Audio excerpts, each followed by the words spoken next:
So yung mga tabarkads, mga kabiyaya, isang mabiyayang araw po sa ating lahat at welcome back to my YouTube channel, Jiggy Bara 18. Jiggy Bara TV, isang reactor defender ng TVJ at reactor ng mga viral issue na nagaganap dito sa Pilipinas. So ito, maraming sasabog sa galit dito sa bidyong papanoorin natin. Old, I think tinatawag na old but gold. Dito sa bingo, dito sa bingo tuloy. Dito sa bidyong to, dito natin mapapatunayan at malalaman yung mga iba pa na hindi pa natin alam sa nangyayaring issue sa Tape INC versus sa TVJ. At sa pamamagitan po ni Jessica Soho, si Jessica Soho lang palang sagot eh. Jessica Soho, sinupalpal ang mga halusos at ang haters ng TVJ. So, syempre, bago natin ito simulan, huwag niyo pong kalimutan na mag-like, share, comment, and subscribe sa ating YouTube channel at papindot na lang din po yung bell button para lagi tayo updated sa ating mga video araw-araw. Ang bilis ko magsalita. Para na akong rapper dito. Dito kasi sa video to, napanood ko lang to kagabi. So habang pinanood ko, sabi ko, grabe to ah. Grabe tong video na to ah. So dito pa lang, bali ano to? 25 years anniversary pa lang po nila.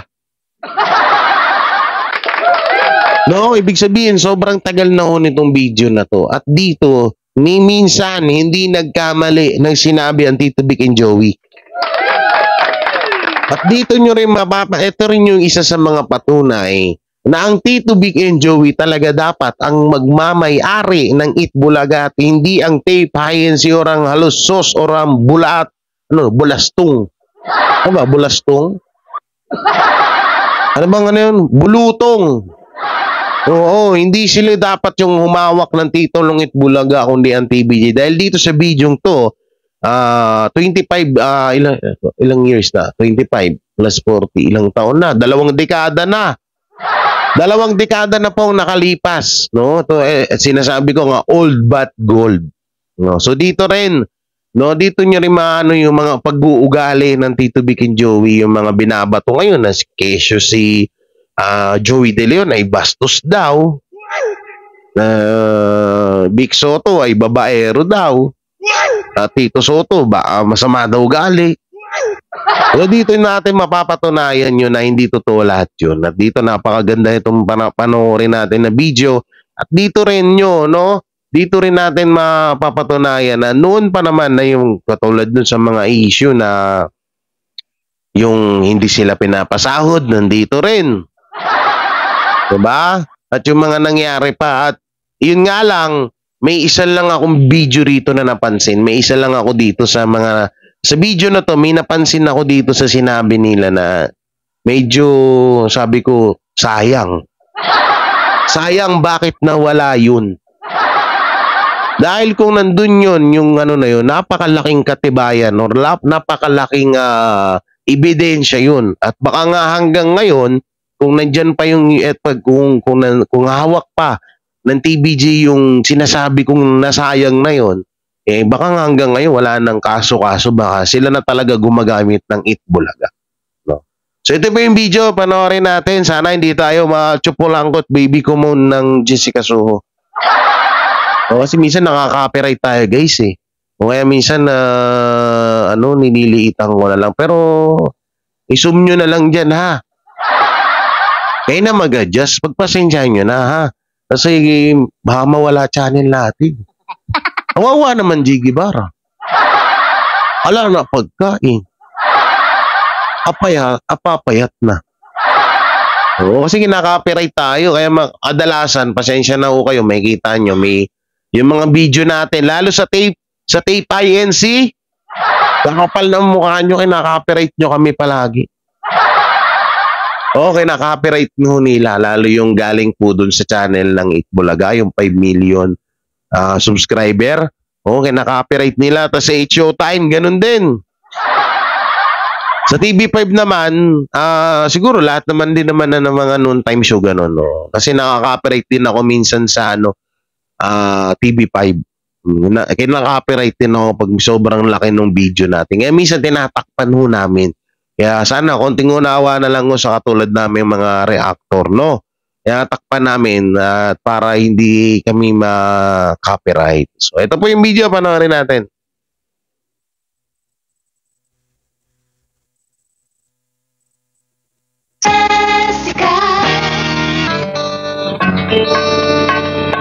Kung may programang kabisado ang pulso ng masa, ito yon, ang Eat Bulaga.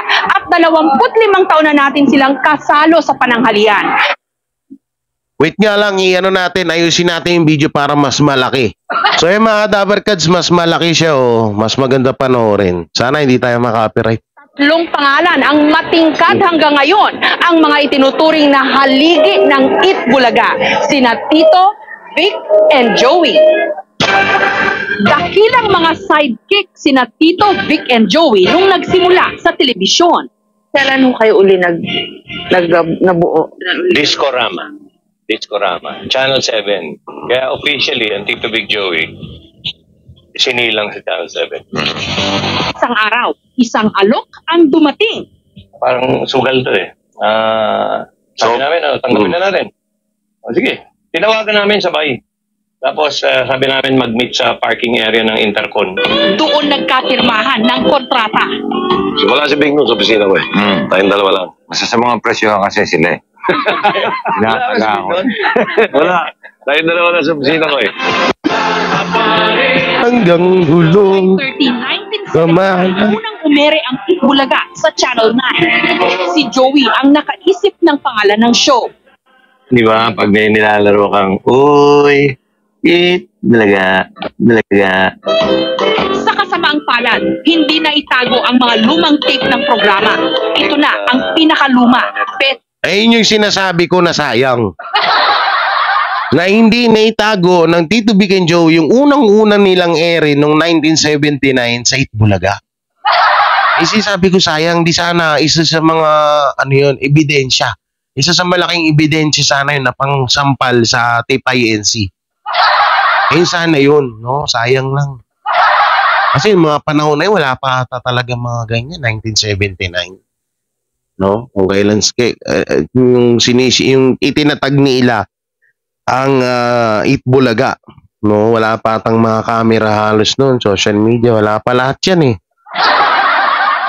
Kailan lang naman yung mga ganito sa atin. So sayang lang talaga. Dapat ay yung isa sa pinakamalaking ebidensya ng TVJ, no?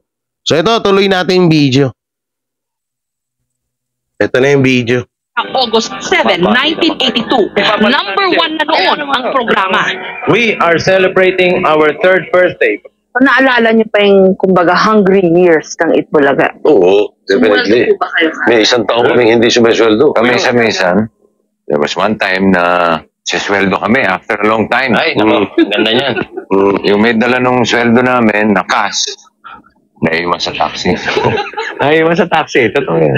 O yan, mga Dabarkads kung ano yung kwento nila noon, nung 25 years anniversary nila, at kung ano yung kwento ngayon, ay yun at yun pa rin. Hindi na bawasan, hindi na dagdagan. Ibig sabihin, lalong na ito, pakinggan nyo to, lalong-lalo na sa mga basher dyan ng TVJ. Ng Tito Vic and Joey, ha? Na puro daw paawa-ipik ang Tito Vic and Joey, puro pa-simpatya. Ito, katibayan. Hindi pa kayo pinapanganak nito. Kahit ako, wala pa ako dito sa panahon to eh. Ito yung katibayan na yung mga sinasabi nila ngayon ay napaka 101% na totoo. Legit, no? May nandito na naman to. Langaw na to. Kakaligo ko lang, ayan ka na naman ha. Binisita mo na naman ako dito. Anak ng teting, ayaw ako tantanan, no? Doon pa dumapo sa cellphone.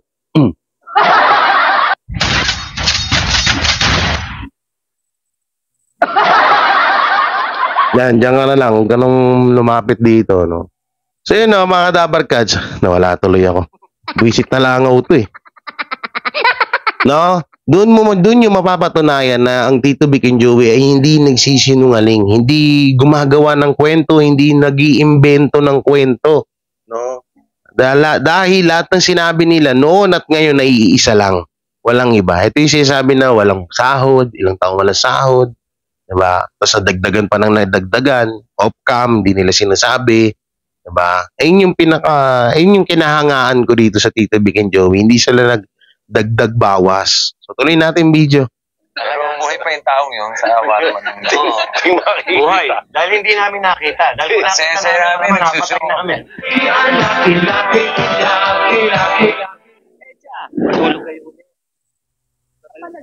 Bakit kayo click sa tao at sa isa't isa?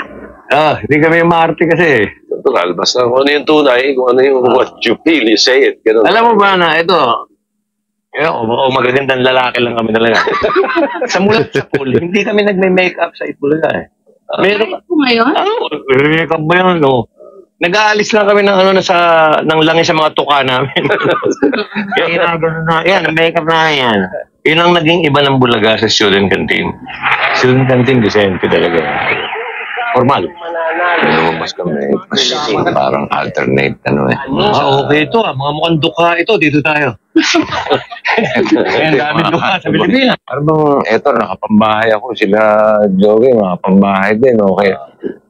Naging komportable sila sa amin. Ibig sabihin mga kadabar cats na sobrang natural lang ng Tito Vic and Joey. Na ultimong makeup, ito na naman yung langaw na to. Na ultimo yung makeup, mga kadabar cats, ay wala sila. Or kahit yung tutusin mo, kung halimbawa na sa totoo lang, pag napapanood ko yung mga dati nilang video, nakikita mo naka-short, naka-chinelas. Bibihira lang sila makikita mo, naka-formal talaga. Ngayon lang, kasi syempre, alam mo naman mga mata ngayon ng mga tao dyan, mapangusga. Nagsalita nga lang ng lubid-lubid si Joey De Leon eh. Si Enyo Master, sandamakmak ng issue ang binato eh. Doon pa kaya na halimbawa magchinelas lang sila, baka sabihin ng mga tao dyan na ano ba naman itong TBJ, dugyot. Diba? Yan, totoo yan. Masakit man pakinggan, pero yan ang katotohanan. Yan ang ginagawa, yan ang mindset ng ibang mga Pilipino. Okay, tuloy natin. Sa pagtatrato din namin sa isa't isa siguro at saka sa mga kasama namin sa trabaho, ganun din. Basang-basa nila kami at sila naman dapat naiintindihan namin because wala kaming tinatago natural eh. Well, to dito Natin, baka maka-copyright tayo. Oo, kami dito, obviously, kapatid. Pero ang susi nun is barkada kami. And kami naman parang Joey, barkada. Ang maganda naman dun is para kami magkapatid. Parang ganun yung relate. Wala through the years, alam na namin, kabisado na namin sa isa kung sino. Nakita mo sa interview to. Pinakita ko ba nagsapawan? Dahil sinasapawan mo ako. Yan, tumahimik na. Tumahimik na isa pag may nagkaganon. May magte-table na sa'yo. Pero si Joey, minsan ang nasuspindi ng MPRCB dahil bastos daw ang kanyang mga jokes. Yan nasuspindi na noon si Joey De Leon. No, narinig nyo pero nakita nyo ba nagpa-awa effect sila? Nakita nyo ba na nagpa-victim sila? Hindi, diba? Kaya ang layo talaga ng pinagkaiba ng Tito Vic and Joey sa mga noon-time show ngayon. Na yung ibang mga noon-time show doon na konting kibot pa-awa effect. Konting kibot, iyak-iyak. Lalo na yung mga fans. Ito, pakinggan natin. Pag nakakarinig ko kayo ng mga batiko sa Itbulaga, like bastos si Joey, si Vic, mahilig sa chicks, ano pong nararamdaman nyo? Well, hindi mo you cannot please everybody. Pare.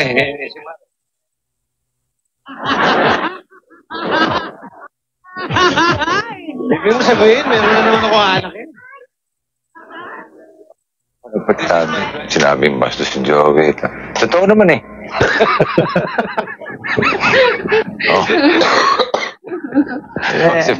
Ang sabihin, hindi ka bastos. Oo. Hello. Iniinaan ko pag may sounds, guys. Mahirap na. Masayang masaya ang tatlo sa kanilang narating. Dahil sa Itbulaga, Mahirap na, mahirap na tayo copyright. mga pelikula, Naku, mga movie nila yan, Mahirap na. si Tito Soto napasok pa sa politika. There were other factors, but definitely Itbulaga was the number one factor, I think. Nationwide, mula Batanes. Hanggang Yung gains namin dito, Ay, sana kami magpunta sa Pilipinas, kilala. hirap. Pero pag naiisip mo, 25 years? Paano tayo tumagal ng ganito? Ano yung mga pumapasok sa isip nyo tsaka yung mga naaalala Mahal nyo? yung sabi ni Tito kanina. Gusto namin sa taas Mahal kami ng tao. Salamat sa inyo. Mahal kami ng Diyos. Siguro dahil mabait kami. 25 years, ilang taon pa ho kayang Itbulaga? Oo, hanggang sa mga kakayanin. Arin Joey! Welcome to Itbulaga! Ano, Mrs. Lapano? Very soon na to. Preview na yan, preview. Ugod-ugod na So yan mga Kadabarkads, yun yung po yung video na isa sa mga patunay na ang Tito Vic and Joey talaga ay napaka-natural at walang kadrama-drama kapag alam mo yun, yung puro lang good vibes, yung mga sinasabi, totoo, walang bawas, walang kulang, walang dagdag, di ba? Diyan sila kinabiliban ng tao. Ngayon, yung mapatungkol naman doon sa bastos, ang dami mas bastos dyan. Ayoko na lang sabihin. Marami dyan, mas bastos na mga host, kaysa kay Joey De Leon. Sadyang pinupuna lang ng mga tao, o kadalasang napupuna ng mga tao, si Henyo Master, sa kadahilanan na gusto nga nilang pabagsakin ng TVJ. Ilang taon na nilang gustong gawin yan, kaso nga bells lang sila. At doon nyo makikita yung nila yung sincere. Tama ba? Sincere. Yung pagiging seryoso nila sa trabaho nila. Sinabi nga nila. Hindi na nga nila alam kung hanggang ilang taon sila. Tingnan mo ngayon, 44 years na. 44 years na sila ngayon. So, 25 years yung interview na yun. So, ilang taon nang lumipas. Sabi nga nila, diba? Yun doon pa rin sa video na yun. Sinabi nila nagaganon-ganon na nga daw sila kapag kahit na ganon-ganon na sila, hindi pa rin sila hihinto sa paghatid ng kasiyahan sa atin. So sinabi rin nila yan ngayon, di ba? Na kahit na uugod-ugod na sila, ay tuloy pa rin ng TBJ sa pagbigay ng kasiyahan at tuwa sa ating mga Pilipino.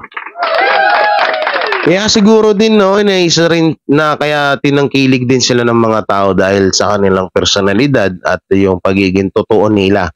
Hindi sila panggap. Kung ano sila sa TV, ganoon din sila sa personal at buhay akong saksi diyan. So pakita ko lang, flex ko lang 'to. Buhay akong saksi diyan mga Kadabarkads. Makikita nyo naman, 'di ba? Buhay akong saksi dyan dahil kung anong kakulitan ni Henyo Master sa totoong buhay, sa TV, ay ganun din siya sa totoong buhay. At grabe, alam mo yung tipong iniisip mo na artista to, baka hindi ako pansinin, baka dead mine ako. Hindi, siya pa yung lumalapit. Sila pa yung lumalapit sa amin. Ganyan ka professional, ganyan kabait ang Tito Vic and Joey. Kulang na nga dyan, yakapin ko na lang si Henyo Master.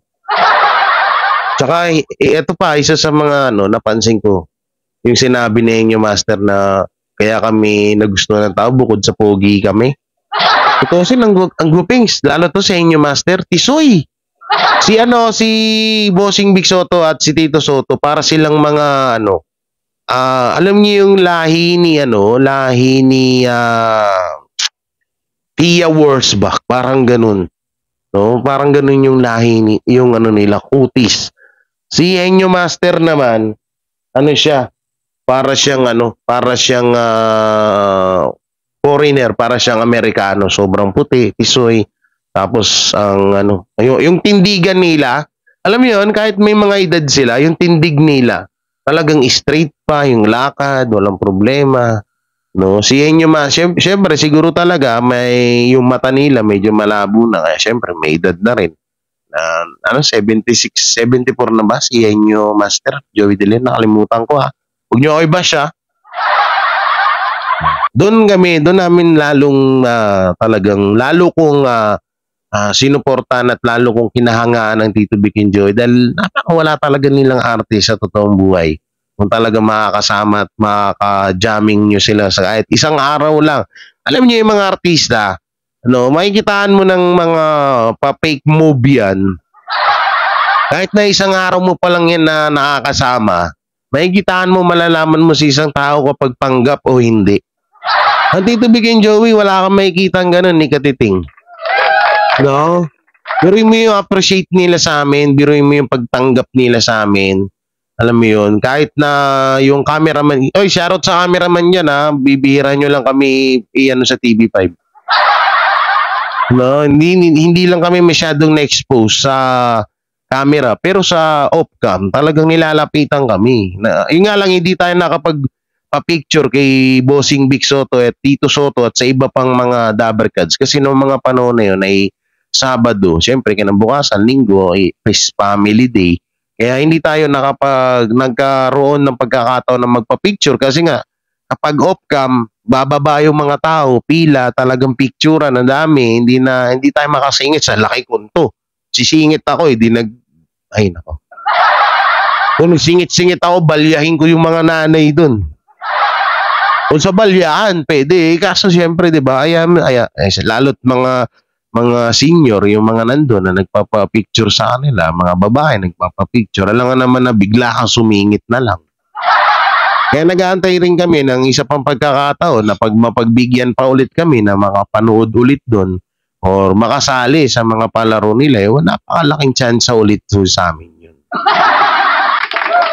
So yung mga Dabbercads, hanggang dito na lang yung video natin. Anong masasabi nyo at magiging komento sa video na panood nyo? I-comment nyo lang po dyan sa baba. At syempre, huwag nyo pong kalimutan na mag-like, share, comment, and subscribe sa ating YouTube channel. At pindot na lang din po yung bell button para lagi tayo updated sa ating mga video araw-araw. At syempre, huwag nyo na rin kalimutan yung mga kasamahan ko na nandyan sa description ng kanilang mga link. Yan, sila Chris Ulo, Jake Magnus, Real Talk Chicago, Spencer, Mama Claire.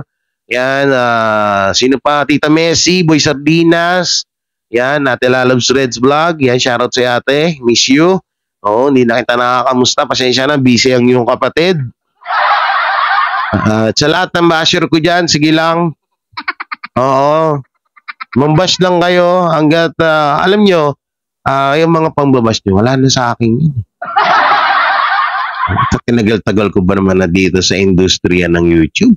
Dito sa YT World. Kaya minsan natatawa ako dun sa sa mga ibang vlogger dyan, patuloy na bumabanat sa akin. Alam mo sila gigil na gigil, tapos ako easy lang. Wala, tinatawanan ko lang sila. Wala sila, sabi ko, wala sila, seryoso.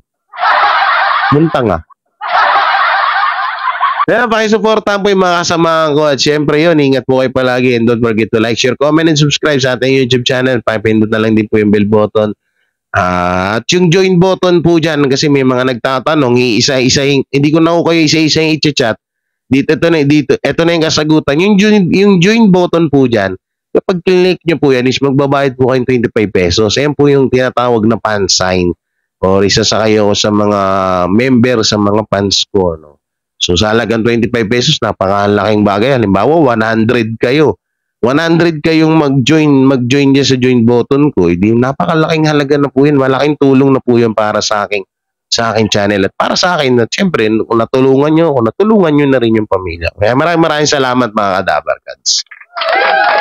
So yan, ingat po kayo palagi at always pray. And ako po ay nag-iwan ng isang kasabihan na kapag maaga kang gumising, hindi ka tanghaling gumising. And peace. Bye-bye.